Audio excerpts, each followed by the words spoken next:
একটি voltage রেটিংযুক্ত 100 watt ও 40 watt এর দুটি বাল্বের রোধের অনুপাত কত?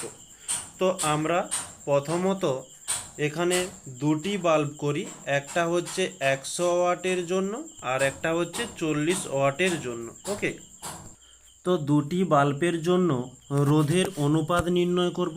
তো এই 100 ওয়াটের বাল্বে আমরা বলতে পারি যে পি সমান 100 ওয়াট, এদিকে আমরা বলতে পারি পি সমান 40 ওয়াট।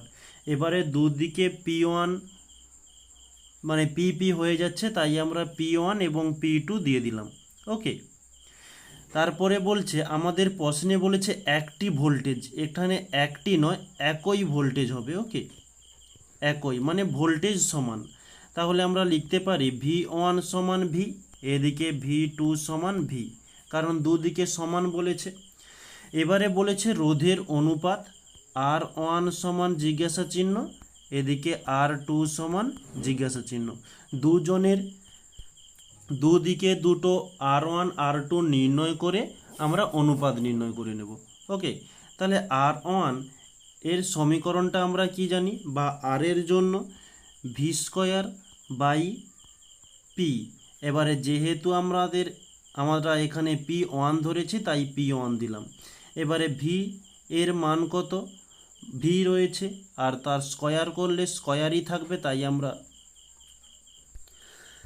V² করলাম বাই P1 এর মান রয়েছে 100, তাই আমরা 100 দিয়ে দিলাম।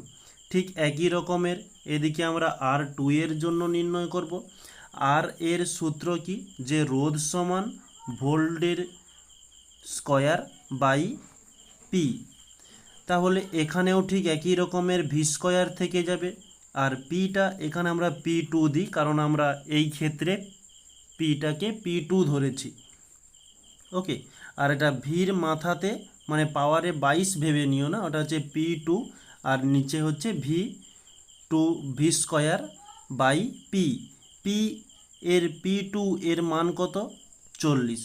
এখন আমরা R1 আর R2 নির্ণয় করলাম। এখন এদের দুজনের অনুপাতটিকে দেখে নেব। তো দুজনের অনুপাত এখানে আমরা লিখতে পারি যে R1 বাই R2, এই যে R1 বাই R2 করতেই পারি।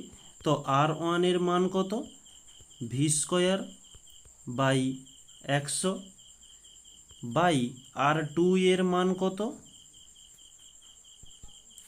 V² by 40। তো এটাকে আমরা এখানে না লিখে একেবারে ঘুরিয়ে লিখে দিচ্ছি। ওকে, ওটা তাহলে ঘুরে যাবে যে 40 বাই V²। তাহলে V² কেটে গেল, 0 0 কেটে গেল, 2 দিয়ে দিলে 2 2 4, 2 5 10। তাহলে আমরা কি পাচ্ছি, R1 বাই R2 সমান 2 বাই 5। এখান থেকে আমরা লিখতে পারি R1 অনুপাত R2 সমান 2:5। এটাই হচ্ছে আমাদের অ্যান্সার।